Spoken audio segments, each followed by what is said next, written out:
ಯಾಕೆ ಸರ್ ಡಲ್ಲಿಗಿದ್ದೀರಾ? ಜೀವನದಲ್ಲಿ ಯಾವತ್ತೂ ಡಲ್ ಆಗಬಾರ್ದು. ಡಲ್ ಆದ್ರೆ ಜೀವನ ಹೊರಟುಬಿಡುತ್ತೆ. ತಗೊಳ್ಳಿ ಸರ್, ತಗೊಳ್ಳಿ. RX ಕನ್ನಡಿಗ ಚಾನಲ್ಗೆ ಸ್ವಾಗತ, ಸುಸ್ವಾಗತ. Welcome back to my another vlog. ಇವತ್ತಿನ ವ್ಲಾಗಲ್ಲಿ ಏನಂದರೆ ಇವನು ಕರೆದಂತ ನಾನು ಇಲ್ಲಿವರೆಗೆ ಬಂದಿದ್ದೀನಿ. ಇಲ್ಲಿ ಕಾಂಪಿಟೇಷನ್ ನಡೀತಾ ಇದೆ. ಮುದ್ದೆ ತಿನ್ನಬೇಕು. ಹೈಯೆಸ್ಟ್ ಮುದ್ದೆ ಯಾರು ತಿಂತಾರೆ ಅವ್ರಿಗೆ ಪ್ರೈಸಸ್ ಇದೆ. ಅವನು ಎಲ್ಲಿ ಅಗ್ರ ಹತ್ರ BP ಚೆಕ್ಕು ಎಲ್ಲ ಇದೆ. ಬನ್ನಿ ಇವಾಗ ಬರ್ಸೋಣ. ನೋಡಿ ಫ್ರೆಂಡ್ಸ್, ಚಾಲೆಂಜ್ಗೆ ರೆಡಿಯಾಗಿಂತ ಮುಂಚೆ ಹೆಲ್ತ್ ಚೆಕಪ್ ಮಾಡಿಸ್ಕೊತವನೆ ಪ್ರಸನ್ನ. ಹೆಲ್ತ್ ಚೆಕಪ್ ಆದಮೇಲೆ ಬಂದು ಎಲ್ಲರಿಗಿಂತ ಜಾಸ್ತಿ ಮುದ್ದೆ ತಿಂದು ಕಪ್ಪಡ್ಕೊಂಡು ಹೋಗ್ತಾನೆ. ಒಳಗಡೆ ಹೋಗೋಣ. ನೋಡಿ, ಕಂಟೆಂಟ್ಗೋಸ್ಕರ ಈ ರೇಂಜಿಗೆ ಬೀಳ್ತಾ ಇದ್ದೀನಿ. ಫ್ರೆಂಡ್ಸ್, ಸಕ್ಸಸ್ಫುಲಿ ಪ್ರಸನ್ನ ಮುದ್ದೆ ಮುಗಿಸಿ 3ನೇ ಮುದ್ದೆ ಕೈ ಇಕ್ಕಿದ್ದಾನೆ. ಇಲ್ಲಿ 45 ನಿಮಿಷ ಟೈಮ್ ಕೊಟ್ಟಿದ್ದಾರೆ. ಯಾರು ಜಾಸ್ತಿ ಮುದ್ದೆ ಅಂತ. ಸಕ್ಸಸ್ಫುಲಿ 4ನೇ ಮುದ್ದೆ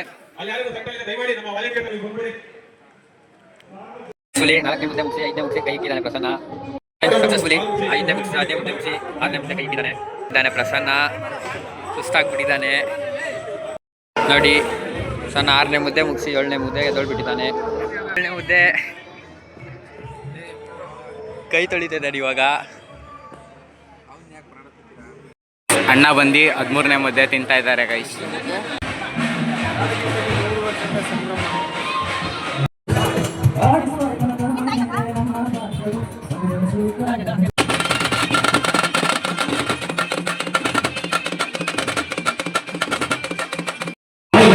ಇದು ಬಂದು ಫಸ್ಟ್ ಪ್ರೈಸು. ಬಾಯ್ಸಿಗೆ ಮಾತ್ರ ಇದು.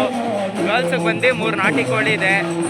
ಇದು ಯಾರು ಫಸ್ಟ್ ಪ್ರೈಸ್ ಹೊಡಿತಾರೋ ಅವ್ರಿಗಿರೋದು ಲಕ್ಕು. ಅಂದರೆ ಆಲ್ಮೋಸ್ಟ್ ಎಲ್ಲ ಕಡೆ ಬೈಕ್ ಟ್ಯಾಕ್ಸಿ ಇರೋದ್ರಿಂದ ನಮ್ಮ ಆಟೋದವ್ರು ಎಷ್ಟು ಫ್ರೀ ಆಗವ್ರೆ ಅಂದರೆ ಈ ಥರ ಪ್ರೋಗ್ರಾಮ್ ನೋಡೋಕೆ ಬಂದವ್ರು. ಇವಾಗ ಪಾಪ ಅವ್ರ ಕೆಲಸ ಇಲ್ಲದೇ ಅವ್ರ ಪರಿಸ್ಥಿತಿ ನೋಡೋಕ್ಕಾಗ್ತಾ ಇಲ್ಲ. ಈ ಒಂದು ಕಾರ್ಯಕ್ರಮದ ಮುಖ್ಯ ಉದ್ದೇಶ ಏನಂದ್ರೆ ಕನ್ನಡ ರಾಜ್ಯೋತ್ಸವನ ಅನೇಕ ತರ ಆಚರಣೆ ಮಾಡಿ ಬೇರೆ ರೀತಿ ಮಾಡಿದ್ರೆ ನನ್ನ ಉದ್ದೇಶ ಒಂದೇ ಇತ್ತು. ಇದೊಂದು ದೇಶೀಯ ಕ್ರೀಡೆಯಾಗಿ ಕೂಡ ಜನರಿಗೆ ಕನ್ನಡ ಬಸಬೇಕು. ಅದೇ ರೀತಿ ನಮ್ಮ ಇಲ್ಲಿ ಮಾಡ್ತಿದ್ದಂತ ಆಚರಣೆಗಳನ್ನ ಮತ್ತೆ ನಾವು ಆಚರಿಸಬೇಕಾಗುತ್ತೆ. ಇದಕ್ಕೋಸ್ಕರ 4 ವರ್ಷಗಳ ಕಾಲ ವಿವಿಧ ಜಿಲ್ಲೆಗಳಿಗೆ ಹೋಗಿ ಅಧ್ಯಯನ ಮಾಡಿ ಉದ್ದೇಶಿತ ನಾನು ಹೇಳ್ಬೇಕು. ಲಾಸ್ಟ್ ಟೈಮ್ ಬೆಂಗಳೂರಿಗೆ ಒಂದು ಕನ್ನಡ ಸೇರಿಕೊಂಡು ಹೋಗಿತ್ತು. ಆದ್ರೆ ಬರಬಾರ್ದು ಅಂತ 4 ವರ್ಷ ಅಧ್ಯಯನ ಮಾಡಿ ಕಳೆದ ವರ್ಷ ಯಶಸ್ವಿ ಮಾಡಿದ್ರೆ ಈ ವರ್ಷ ಕೂಡ ಅಷ್ಟೇ ಯಶಸ್ವಿಯಾಗಿದೆ. ಈ ಒಂದು ಉದ್ದೇಶ ಏನಂದ್ರೆ ನಮ್ಮ ದೇಶೀಯ ಕ್ರೀಡೆಗಳು ನಮ್ಮ ಫೈನಲಿ ಅವ್ರ ಟೈಮು. ಫೈನಲಿ 3 ಜನ ವಿನ್ನರ್ ಆಗವ್ರೆ. ಹೆವಿ ಖುಷಿ ಆಯ್ತು ನಮಗಂತೂ.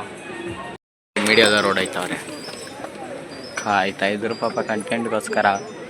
ನಮಗೆ ಕಂಟೆಂಟ್ ಬೇಡ, ನಮಗೆ ನಾವೇ ಕಂಟೆಂಟು. ಸೊ ಪ್ಲೀಸ್ ಪಾಪ ಅವ್ರು ನಿಮ್ದಾಗಿ ಹೋಗೋಕ್ಕೂ ಬಿಡಲ್ಲ ಅಂತಾರಲ್ಲ, ಬಿಡಿ. ನಾವು ಆರಾಮಾಗಿ ಗಂಡನ ಇಂಟರ್ವ್ಯೂ ಕೊಡಿಸ್ತವ್ರಿ. ಮನೇಲಿ ಎಷ್ಟಲ್ಲಿ ಹೋಗ್ತಿದ್ದಾರೋ ಅವರು, ಇಲ್ಲಿ ಬಂದು ಸಾಕಾಗಿದೆ ಇಷ್ಟ ನಮ್ಮ ಮುಂದೆ ಗೆಲ್ಲೋದಕ್ಕೂ. TV9 ಅವರು ನೋಡಿ, TV9 ಅಂತ ಐತೆ ಅವ್ರ ಕೈಯಲ್ಲಿ ಅಂತ ಪ್ಲ್ಯಾನ್ ಮಾಡಿದ್ವಿ. ಇವ್ರು ಯಾಕೋ ಇನ್ನೂ ಪ್ರೋಗ್ರಾಮ್ ಮುಗಿಸಂಗ ಅನಿಸ್ತಾ ಇಲ್ಲ. ಸೊ ಅದಕ್ಕೆ ಬಂದ್ವಿ. ಪಾಪ ರಾಮ್ಲಿಂಗ ರೆಡ್ಡಿ ಅವರು ಪಾಪ ಹೋಗೋಣ ಅಂತ ಕಾಯ್ತವ್ರೆ. ಬಿಡ್ತಾ ಇಲ್ಲ ಈ ಮೀಡಿಯಾ ನನ್ನ ಮಕ್ಕಳು.